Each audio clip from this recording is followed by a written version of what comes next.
Ngayon po ay pag-usapan pa rin natin.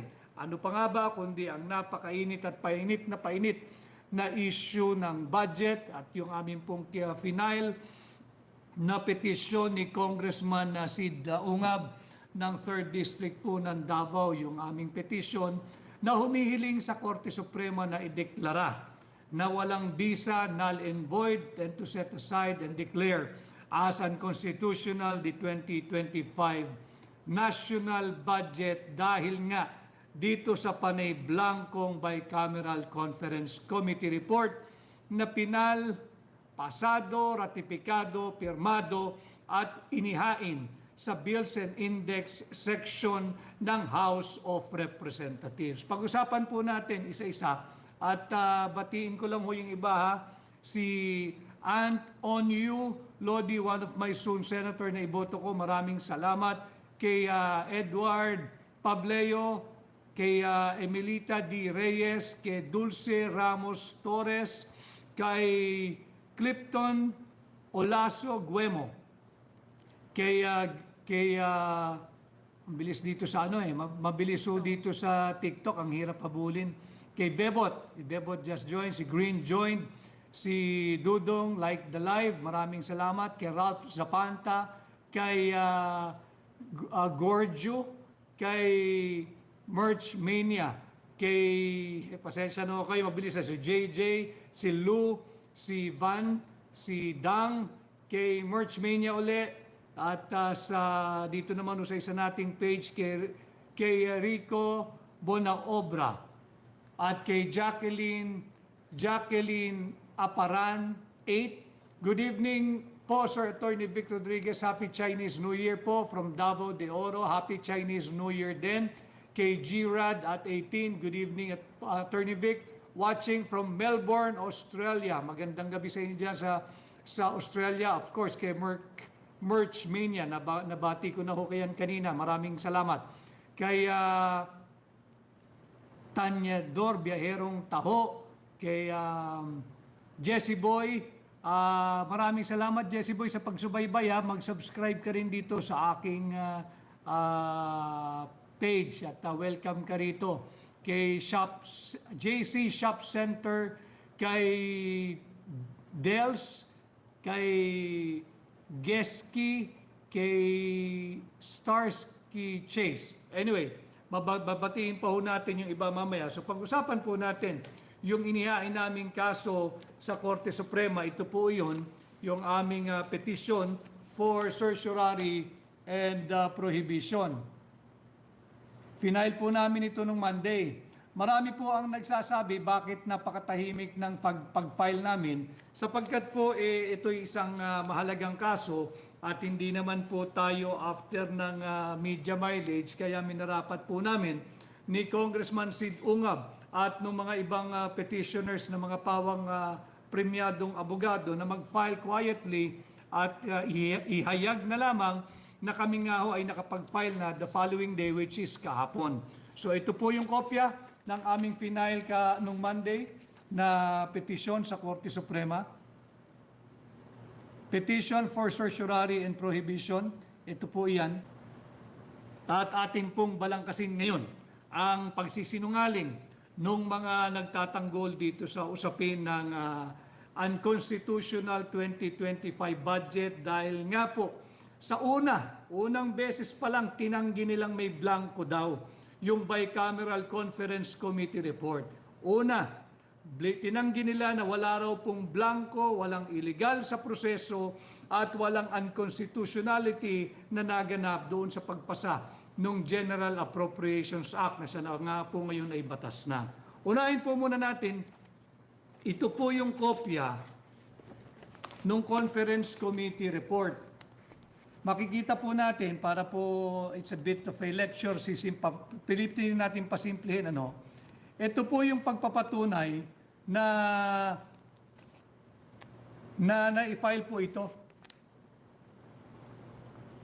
sa Bills and Index Service ng House of Representatives. At ang final po nila, ito po yung title.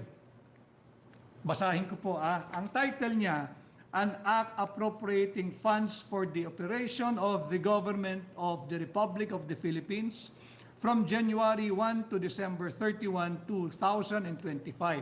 Ito po yung produkto ng Bicameral Conference Committee report. Hindi, sabi po nila hindi final ito, ano? Pero final. You do not file something that is not final sa House Bills and Index Service. Yan, malinaw yan. At the same time, makikita po ninyo yung mga kongresista na pilit nagtatakip ng pinakamalaking anomalya, yung biggest money heist ever in the history of the Philippines, 6.325 trillion pesos po. 6.325 trillion pesos. Ito po yung kanilang rinatipikahan, inaprubahan, pirmado at inihain niya po dito sa House Bills and Index Service. Ito po yan, kitang-kita dyan. Pirmado po, sapagkat nais kong paalalahanan yung mga nagsisinungaling na kongresista, silipin po ninyo yung sarili ninyong House rules. Yung rules po ng House of Representatives, specifically yung Section 63 at saka yung Section 64. Sabi po sa inyong sariling rules diyan sa House of Representatives, pagkatapos na yung Conference Committee report, kinakailangan pirmahan ang bawat pahina. Ayan po pirmado. Yung bawat pahina, pirmado. Mga kababayan, pirmado. Tapos, makikita naman natin, pirmado, bawat pahina, pirmado, at makikita naman talaga na ito'y pinirmahan Malinaw po yan yung last page. Pirmado po yan. I hope nakikita ninyo malinaw. Pirmado ho ito, mga kababayan. Pinag-uusapan natin dahil mahalaga na pag-usapan natin ang kung paano sinalaula ang proseso ng pagpasa ng budget. Ito po yung mga pumirma. Para kilala ho ninyo, dahil tayo sa hakbang ng maisog, incidentally ay nagdiwang po ng unang taong anibersaryo ng hakbang ng maisog kahapon sa mga maisog. Happy anniversary po sa inyo. At patuloy tayong lumalaban at nananawagan ng transparency and accountability. And this is the reason why I am showing you this copy of the Bicameral Conference Committee report. Ito nga ho, pirmado ang bawat pahina at makikita ninyo na tuloy-tuloy ho yan Pirmado po yan At ipinakita ko na rin po sa aking isang page yung mga blanco. So, talakayin po natin. Merong isang mambabatas na ginagawa pong bobo ang mga Pilipino. Masaklap, masakit, sapagkat patuloy po tayong binubudol, ninanakawan ng trilyong pisong halaga, tapos ginagawa pa tayong bobo. Ang sinasabi ho kasi, nung mambabatas na yan na taga Marikina, hindi ko kasi matanggap Congresswoman Stella Kimbo, hindi ko matanggap na ginagawa mo naman bobo, ma'am, yung mga Pilipino. Huwag mo naman gawing bobo ang mga Pilipino. Kaya ako nagkakaroon ng ganito diretsong ugnayan sa mamamayang Pilipino sapagkat sinisikap ko pasimplihin yung mga usapin. Tingnan po nyo yung sinasabi niyang may omnibus motion daw na pinahintulutan, yung kanilang technical staff na mag-effect, authorized to effect o gumawa ng correction. Tatlong bagay lang ho yung sinasabi ron Binigyan nila ng otoridad na gumawa ng correction sa typographical, grammatical, and or printing error. Malinaw po yan. Ito po yung sinasabi niya. Tama siya. May omnibus motion. Pakibasa po ninyo. Binilugan ko po kung ano lang yung pwedeng gawin ng kanilang technical staff. Malinaw dyan, they are authorized, the technical working group or the technical working staff of the Committee on Appropriation of the House and the Senate Finance Committee to effect corrections like typographical, grammatical, and printing errors. Tanungin kita, Congresswoman Kimbo, typographical ba yung blanco na may tuturing? Typographical ba yan? Grammatical ba yan? Printing error lang ba yan? Hindi ba substantial abandonment of a sacred duty and sacred mandate to safeguard every centavo of the people's money. Paano mo ngayon sasabing typographical yan?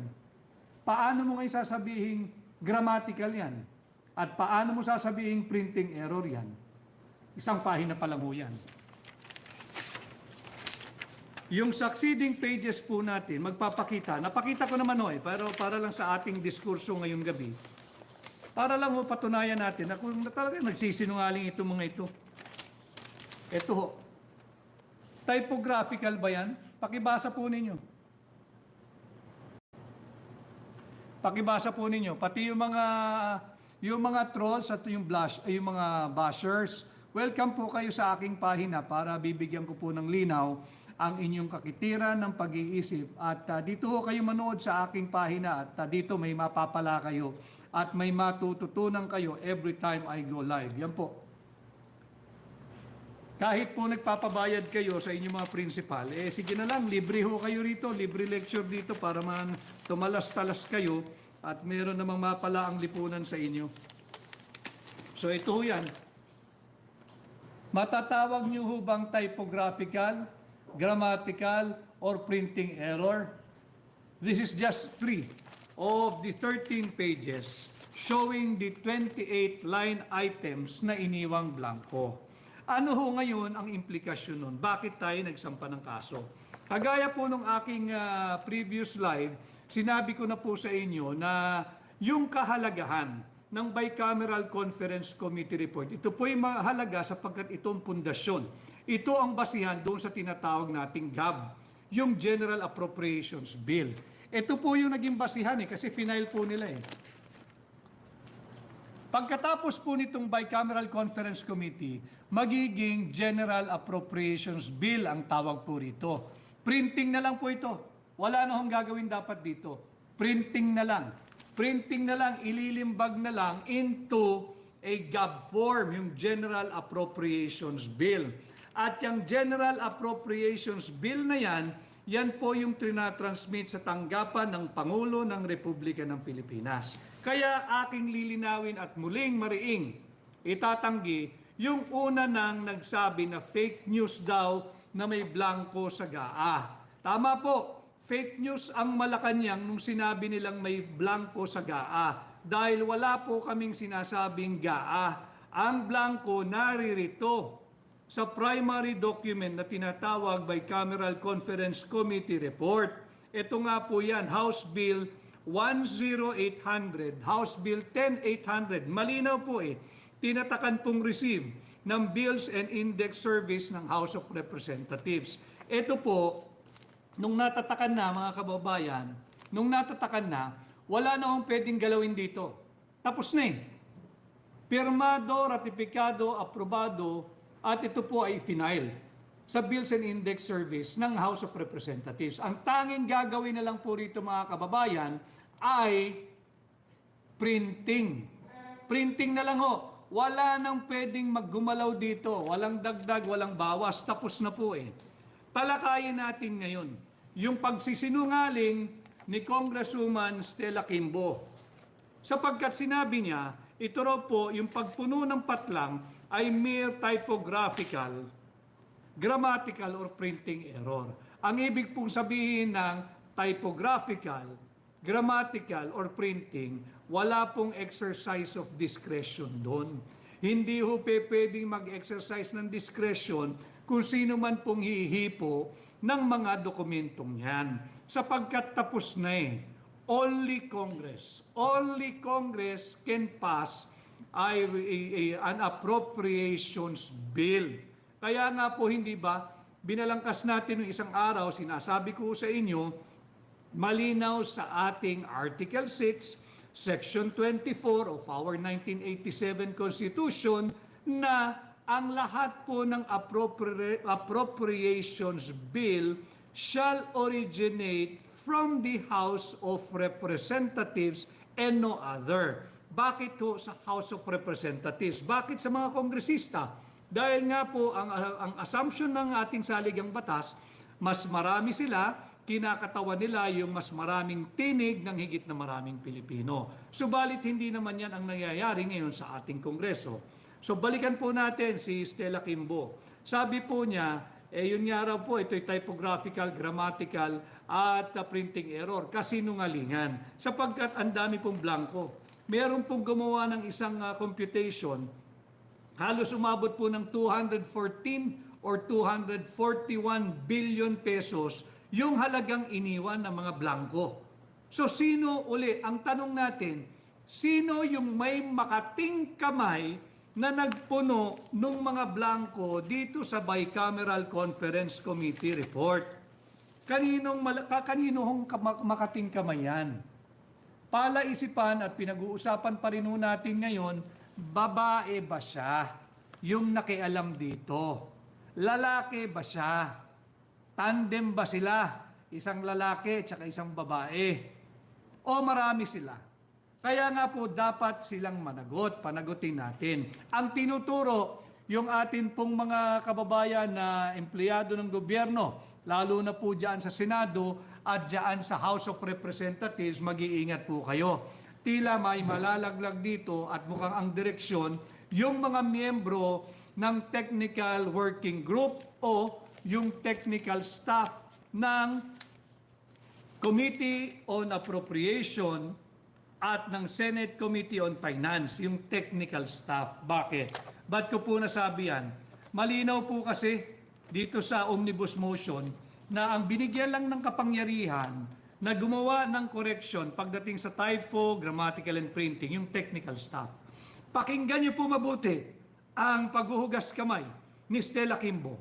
Ang sinabi niya, yung technical staff daw ang maaaring naglagay ng mga figure sapagkat meron daw po kayong authority na gumawa ng typographical, grammatical, and printing errors. Hindi nyo pa ba naaamoy? Papunta na ho sa inyo at tila ilalaglag kayo.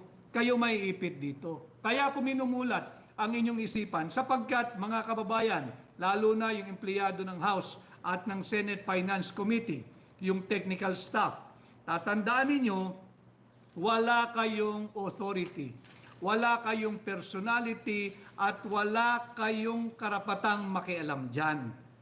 Ang kasalanan po ninyo, kapag talagang kayo ang nagsulat ng mga halagang yan, huwag ho kayong galalain, hindi nyo po kalaban. Hindi ako naniniwala na mga miyembro ng technical staff o technical working group ng mga Committee on Appropriation ng House of Representatives at Committee on Finance ng Senadong gumawa niyan. Hindi ho gagalaw yung mga yan. May nag-utos sapagkat alam mo nila mananagot sila sa batas. Yan po ay falsification of legislative document. Yan po ay usurpation of authority. Hindi naman kayo mambabatas eh. Wala naman sa saligang batas na pwedeng gumalaw ang Bicameral Conference Committee staff, technical working staff, pagdating sa final, ratified, passed, approved, and signed na final Bicameral Conference Committee report. Wala po kayong kapangyarihan. At yan din po ay falsification of legislative proceedings at maaari din nga pong usurpation of authority. So makikita natin kawing-kawing na kasong kriminal.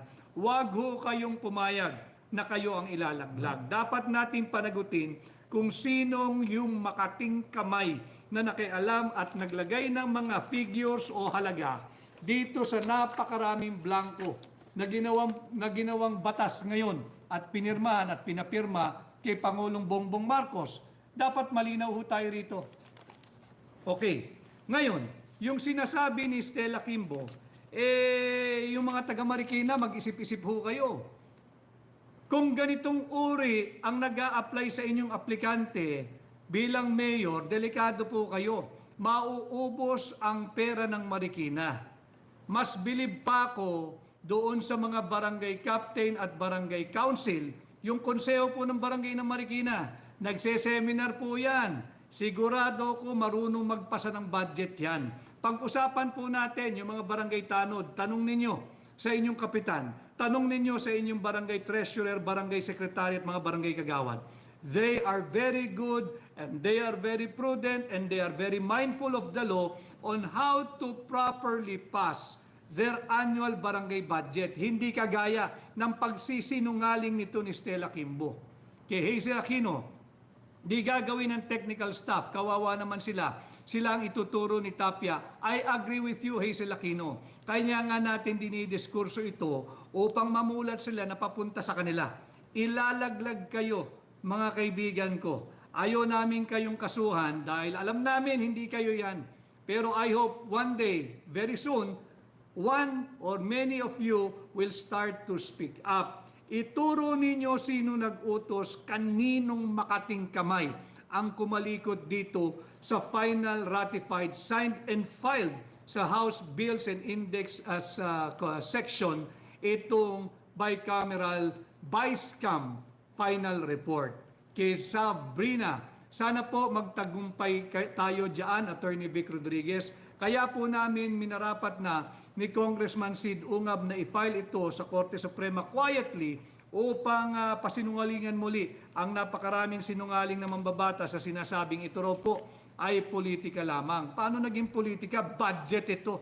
Paano naging politika? Biggest money heist ito. 6.325 trillion pesos. At kasali ang bawat tinig ng mamamayang Pilipino rito. Bakit? Public money ito Hindi nito pribado. Kung ito ay pribadong pera lamang ng inyong kumpanya, hindi kami makikialam. Di ubusin ninyo, gastusin ninyo, lustayin ninyo. Pero wag ang pera naming mga Pilipino. Balik po ako kay Winnie Paran. Ubus na kaban ng bayan, kailan patatapusin kung kailan wala na lahat, ninanakaw na lahat. Tama po yun, ninanakaw na lahat, tutuloy din tayo dyan na Winnie Paran. Hindi lang po ni pera ninanakaw, hindi lang po perang ninanakaw nila, pati po ang posisyon ng Vice President ay pilit nilang ninanakaw kay Vice President Inday Sara Duterte. Huwag po tayong pumayag, tutuloy po tayo at pag-uusapan natin yan mamaya. Kay Brad Stanislao, happy first anniversary, hakbang ng maisog. Kay Ellie G. Marson, correct po sir, salamat. Kay Thelma Woodman, napakaraming berdeng puso. Maraming salamat, Thelma. Kay Lee Lesta, attorney, pa-explain po uli ng corruption na may, tama po ba, ibababa nyo sa 10 million yung basihan? Yung plunder law po iyon. Bilang senador ninyo, amendahan ko yung plunder law, from threshold na 50 million, ibababa ko ng 1 million. Dahil sa ginawa nila rito sa ating budget, malaki na po yung 10 million. 1 million lang. 1 million at pag nagawa na po natin yan, sususugan ko pa po ng isang panukalang batas na ibalik ang death penalty sa lahat ng magnanakaw ng pera nating mga Pilipino. Yan po yung aking gagawin bilang senador ninyo. Kay Evelyn Pedersen, bakit daw hindi sinali ni Attorney Vic si BBM sa kaso? Sana daw sinali na. Sabi ni Attorney, yung aking panyero, alam mo ninyo, panyero, hindi mo talagang ganun, ang dinedemanda lamang ay yung executive secretary. Hindi naman dinedemanda ang personal, kundi impleaded party. Sapagkat meron pong immunity ang nakaupong Pangulo habang siya ay presidente. Yan po ang paliwanag. At kaya hindi siya dinedemanda, in effect, nakademanda po siya dahil he is acting through his executive secretary, kaya impleaded yung executive secretary. Procedural po ito sa batas. So anyway, balik po tayo. Wala pong authority yung mga miyembro ng technical working group o technical staff ng House of Representatives Committee on Appropriation. Wala pong authority ang mga staff ng Finance Committee ng Senado. Kaya hindi po paaaring sila ang may makating kamay na gumawa at gumalaw ng ating budget. Paliwanag ko pa po ng mas maigi at mas mababaw. Yung mga kapatid nating Tricycle Operators and Drivers Association, yung TODA, yung mga driver po ng tricycle, kahit po yung mga driver ng jeepney, yung ating mga kasama sa masa, yung Jeepney Operators and Drivers Association, yung Tricycle Operators and Drivers Association, meron po kayong koleksyon, hindi ho ba, sa inyong association. Nagtutulong-tulong kayo, nag-aambag-ambag kayo. Gumagawa din kayo ng budget ninyo for the year. Alam niyo kung paano gumawa ng budget, wag ho kayong gagaya kay Stella Kimbo. Walang blanco sa inyong budget. Imagine ninyo itong ating mga kaibigan sa TODA at sa mga Jeepney Operators Drivers Association. Higit na maliit po yung perang kanilang pinapamahalaan, pero they are very prudent and they're very transparent and they're accountable sa kanilang mga miyembro at opisyal. Hindi pwedeng may blanco budgeting yan. Sasabit yan, mag-aaway-away yan. Itaas po natin ng kaunti. Doon sa mga paluwagan, yung paluwagan, uso ito sa opisina Minsan yung ibang eskwelahan may paluwagan din Lahat po ng koleksyon nakalista. Lahat doon ng nagbibigay ng contribution sa paluwagan nakalista. Para nang sa ganun, sa araw na sasahod na kung sino man yung number 1, 2, or 3, buo po yung kanyang sasahurin. Meron silang proper accounting. Walang kasali sa paluwagan na papayag na merong blankong miyembro na hindi nagko-contribute o kaya hindi mo alam magkano kinontribute o kung kailan nag-contribute. Yan po ang tamang budgeting. Ganon din po sa elementary. Kaya nga nag-e-elect tayo ng treasurer sa high school, sa college. Kaya po tayo may class officers at treasurer. Hindi ho ba nangungulik na din yan? Gumagawa rin yan ng project nila for the year. May budgeting din ho yan. Tanungin niyo po yung mga kabataan kung pwedeng mag-budgeting na may blankong kagaya ng ginawa ng House of Representatives at Senado Bicameral Conference Committee, yung BICAM. Tanungin niyo sa mga estudyante natin kung pwede sa kanila ito. At tumungo din po tayo doon sa mga homeowners association. Pati po yung mga condominium association yan, lagi nagbabakbakan dyan, mainit yan. Tanong po ninyo sa kanila kung papayag silang merong blanco yung kanilang koleksyon. Tanong po niyo sa kanila kung papayag yung mga miyembro na blanco yung disbursement ng treasurer or ng mga opisyal ng homeowners association or condominium association, kung papayag silang blanco yung disbursement pagdating sa mga ginagastos nitong pera ng homeowners association o dili kaya ng condominium association. Imaginin po ninyo, linuloko tayong tahasan, harap-harapan po yung pambubudol. Huwag po tayong pumayag, pushback po tayo mga kababayan. Hindi katanggap-tanggap yung palusot ni Congresswoman Stella Kimbo. Hindi katanggap-tanggap yung pambubudol, harapan, tahasan. Hindi po totoo na ganito yung normal na proseso ng budget. Ulitin ko maganda kahit saan po ako nagpunta. Kanina ay ako'y nakatakbo nung umaga. Ang dami ko nakasalubong sa kalsada, ordinaryong tao. Alam mo ninyo, nagpapasalamat sila, pinag-uusapan na nila budget. Ako ay nagpasalamat sa kanila, salamat at namumulat ng sambayan ng Pilipino. Yung dating hindi pinag-uusapan dahil parang nalalaliman o nalulunod sa topic ng budget, pinag-uusapan na Kaya po tayo may ganitong uri ng diretsang pakikipag-ugnayan po sa inyo at sinisikap ko in my own way na pasimple ng usapin para nang sa ganoon ay lalo po niyong maintindihan yung mga bagay na patuloy tayong binubudol ng Marcos administration. Panagutin po natin sila dahil krimen po ito. Sino yung makating kamay na pumuno ng mga patlang? Sino yung mga makakating kamay na pumuno ng blanco? Yun po yung malaking usapan. Agad-agad kasi sumagot ang Malacanang. Tinawag na sinungaling si Pangulong Duterte. But after that, wala na tayong narinig sa kanila. Siguro na himasmasan at sinabing, hindi naman sinabing blanco yung GAA. Ang sinabing blanco, ito nga pong Bicameral Conference Committee report. Ito po yun. Ito po yung blanco. At nung simula, yung mga senador, sinasabi, wala raw blanco. Anong tawag nyo rito? 13 pages po lahat ito. Nakatiklo po lahat. 13 pages po ito. Pirmado, ratipikado, aprobado. At inihain sa House of Representatives Bills and Index Service. Malinaw po yan Hindi nila pwedeng sabihin, grabe ho ang pangbubudol sa atin. Mga senador na ito Mga senador na ho ito. At yung mga kongresista.